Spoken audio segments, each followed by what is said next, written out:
거짓말쟁이가 어떻게 이런 세계적인 브랜드를 만들었는지 이 전 세계에서 이 사람을, 이 여자를 모르는 사람 없어요. Le rêve, la beauté, l'élégance. Bonjour 여러분, 파리장 이세입니다. 이게 인트로였어요. 바로 코코 샤넬. 자기 과거에 대해서 그렇게 언급을 많이 하지 않았어요. 왜냐? 완전히 어두워서. 결혼을 안 한 커플 사이에서 태어났고 자기 엄마는 19살이었고 곧 돌아갔어요. 자기 언니는 곧 자살을 하고 자기 아버지는 완전히 성격 더러운 사람이었고 솔직히 우리가 원치 않은 그런 젊음을 가지고 있죠. 코코가 13살 때 고아원에 맡겨놔요. 바로 코레즈 도시에 있는 아베이 노바진. 그 당시 모든 여자들이 배워야 됐었던 쿠츄를 하기 시작하죠. 대부분 여자들은 무조건 결혼을 하면 뒷바라지를 해야 됐었던 시점이었으니까. 근데 시간이 지날수록 코코는 점점 뜨개질을 좋아하고 잘해요. 심지어 그 어두운 고아원의 색깔로 영감도 받고, 그리고 제가 여러분한테 이 사진을 보여주면 어떤 영감을 받은지 바로 보실 수 있을 거예요. 결국 18이 됐을 때 코코는 무랑라는 도시로 가요. 노트르담 인스티튜 안에서 뜨개질을 하게 되죠. 코코의 쿠쇼 실력이 너무나 뛰어나서 주변은 다 깜짝 놀라지만 사실상 고아라서 정말 놀림을 많이 당해요. 더 이상 이런 가난한 분위기에서, 이런 어두운 분위기에서 살고 싶지 않아요. 쉽게 말하자면 돈이 있는 사람들, 상위권이랑 이제 놀고 싶어요. 그래서 그때부터 카페 콘서트를 다니기 시작해요. 당연히 거기서는 고아라고 얘기는 하진 않고 자기 아버지가 정말 뉴욕에서 잘 나가는 와인 네고시아터리라고 거짓말을 해요. 근데 사실상 가브리엘이 진짜 필요한 거는 아직까지는 인맥이 아니라 돈이에요. 그래서 당분간 이 뜨개질은 옆으로 싹 놔두고, 그래서 아직까지 존재하고 있는 무랑의 르 그랑 카페에서 노래를 부르면서 돈을 벌어요. 정말 부끄럼 많이 타는 자기 주변들 비해서는 정말로 똑부러졌고 털털하고, 그리고 너무나 카리스마도 있어서 많은 남자한테 유혹을 받았죠. 하지만 코코는 당연히 나는 남자 필요 없어, 나는 인디펜던트. 근데 그때 그나마 조금 마음에 드는 에티enne de Balzan라는 남자가 나타나요. 바로 사진 여기. 뭐 이렇게 봤을 땐 잘 모르지만 사실상 그 당시 이런 수염은 완전히 유행이었어요. 이 남자한테는 좀 미안하지만 좀 돈이 많았어요. 그래서 당연히 매력을 느꼈겠죠. 그래서 그때부터 코코는 이 남자랑 사귀게 되면서 자연스럽게 꼼피엔에 있는 도멘 드 로얄류에서 살게 돼요. 그토록 코코가 처음부터 원했었던 상위권, 정말 돈 많은 사람들이랑 파티도 하고 그런 액티비티를 하게 되죠. 코코는 거의 모든 걸 다 가졌어요. 정말 돈 많은 남친, 그리고 돈 많은 친구들, 편하게 이제 쭉 살면 돼요. 근데 큰 문제가 하나 생기죠. 이 상위권이랑 매일 놀면서 이 수많은 코드, 에티켓트 같은 걸 지켜야 되는 게 너무나 짜증나고, 사실상 이 발성 그림자 뒤에서 살고 싶진 않았어요. 이 당시에는 완전히 유행이었지만 이 코코 입장에서는 너무나 이상하고 정말 말도 안 되는 액세서리였죠. 아니 도대체 왜 여자는 무조건 이렇게 입어야 되는데, 이렇게 숨막히게 옷을 입어야 되는데. 그래서 이 혼자 있는 시간에서 코코는 결국 뜨개질을 다시 하게 되죠. 어떤 걸? 바로 바지. 심지어 에티엔 주변에서 다 너무 놀래요. 도대체 여자가 왜 남자 바지를 입어? 심지어 더위를 상징하는 검은색. 그래서 코코가 정확하게 이렇게 대답을 했어요. 내 몸을 자유롭게 표현하고 움직일 수 있는 그런 남자 같은 옷을 입고 싶었어. 전 세계를 바꾼 몇 사람들 있죠? 스티브 잡스, 뉴턴, 제프 베조스. 코코도 그 당시에 그저 자유롭게 몸을 쓰고 싶다고 바지를 입는 바람에 패션도 바꾸고 여성의 미래도 바꿨어요. 그때 이렇게 입는 사람 아무도 없었잖아요. 그러니까 상위권 여성분들은 이 코코를 옷을 보면서 뭔가 특이해. 그러니까 이상하다는 것보다 différent. 그래서 그때부터 코코는 자기 방에서 매일 이제 뜨개질을 하기 시작해요. 반면에 코코와 에티엔의 관계는 완전히 폭망하고 있어요. 너무 외롭고, 사실 자기 남자친구의 그런 친구들이랑 계속 파티를 하면서 자기 외로움을 유일하게 이해하는 남자를 만나게 되죠. 바로 아르투르 카펠. 바로 그 당시 코코의 남자친구 에티엔의 제일 친한 친구이자 결혼까지 했었던 남자예요. 와우. 그래서 결국 이 두 사람은 몰래 사귀기 시작해요. 뭐 어쨌든 간에 이 당시에는 이게 전통이기도 했어요. 바람 피는 게. 정말 말도 안 되는 변명. 코코의 모자는 점점점 많은 사랑을 받기 시작해요. 왜냐면 그 당시에 모자들 보면 솔직히 한 10kg 할 것 같고, 그래서 자기 남편이랑 평생 그림자에 있는 것보다는 이 모자 가지고 올인을 하고 싶은 거죠. 그래서 결국 에티엔이랑 헤어지고 160 boulevard Malesherbes 첫 번째 아틀리에를 오픈해서 거기서 시작해요. 1일부터 이미 대박나요.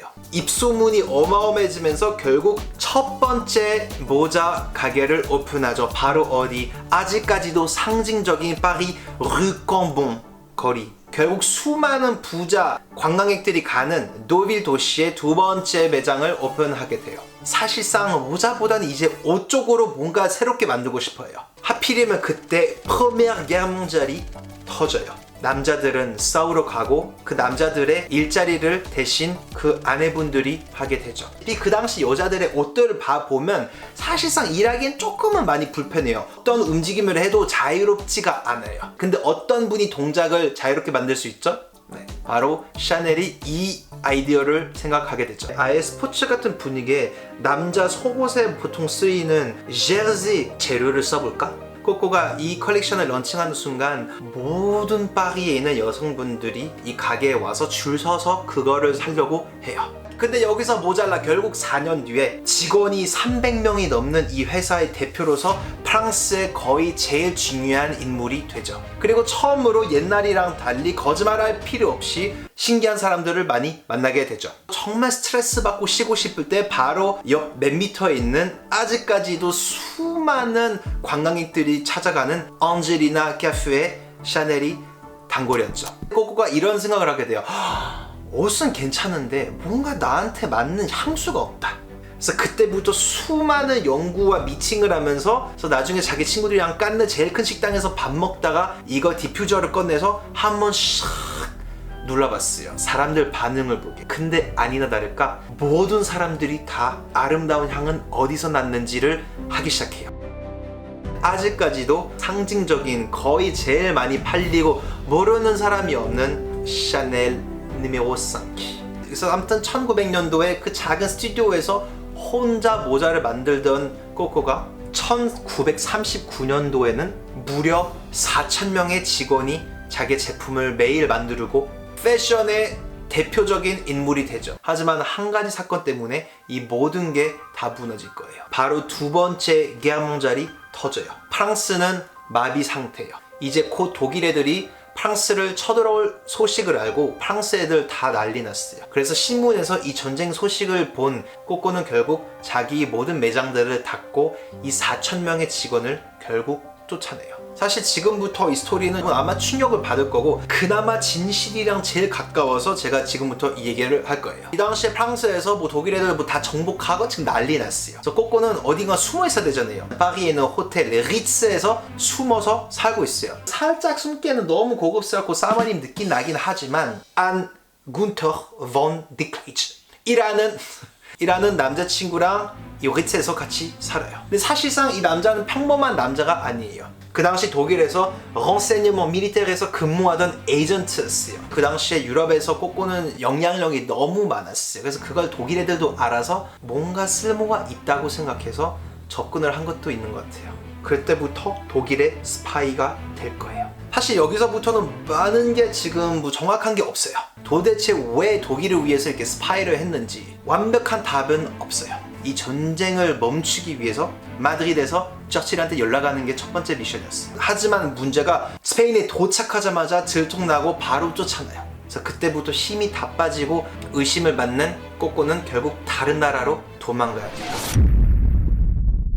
발몽 병원에서 상담과 치료를 받으면서 거기서 살았어요. 여기가 바로 스위스 레만. 두 번째 게르몽잘이 끝났지만 아직까지 꼬꼬는 너무나 몸이 많이 힘들어요. 그냥 파리 가지 않고 여기서 그냥 혼자 조용히 그냥 살아야 되겠다라는 생각을 하는 찰나에 병원 침대에 누워있을 때 그 당시에 희귀하고 신문을 열면서 이 기사를 보면서 너무나 큰 충격을 받아요.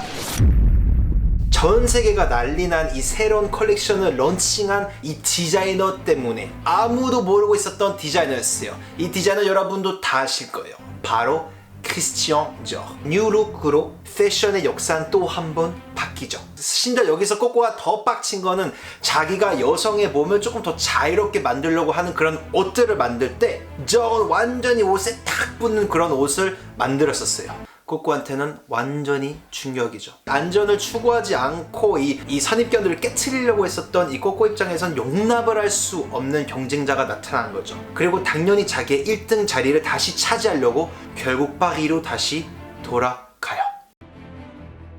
사실상 파리에 도착해서 자기 브랜드를 다시 오픈한 바람에 프랑스는 또 한 번 난리 나죠. 하지만 다들 의아하고 있어요. 이 전쟁 때문에 많이 약해진 꼬꼬는 과연 다시 예전처럼 잘할 수 있을까? 근데 꼬꼬는 한 번 더 너무나 자신감이 넘치고 그 선입견들을 탁 깨트리려고 하고 바로 오스트리아 군인들의 군복의 영향도 받으면서 이 예전에 봤었던 이 정말 이 특이한 이 재료 트위드, 그걸로 바로 여러분이 생각하고 있는 그 옷 맞아요. 바로 1954년도에 트위드 옷을 런칭을 하죠. 솔직히 말하자면 아직까지도 아이콘 옷이잖아요. 모든 연예인들이 이 베스턴 트위드를 입으려고 해요. 마릴린 먼로는 우리가 잊을 수 없는 이런 멘트까지 하겠대. 나는 저녁에 샤넬 누메로 5만 입는다.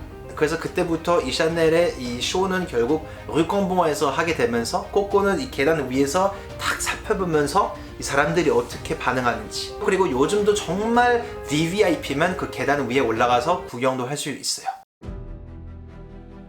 이 분은 돌아가시죠. 어디서? 바로 리츠 스위트룸에서. 오늘의 이 세계적인 브랜드를 만든 이 분이 정말로 옛날에 그렇게 강하고 그렇게 선입견을 이겨내고 여기까지 이 브랜드가 왔고 앞으로 더 빛나는 브랜드가 될 거라고 저는 생각해요.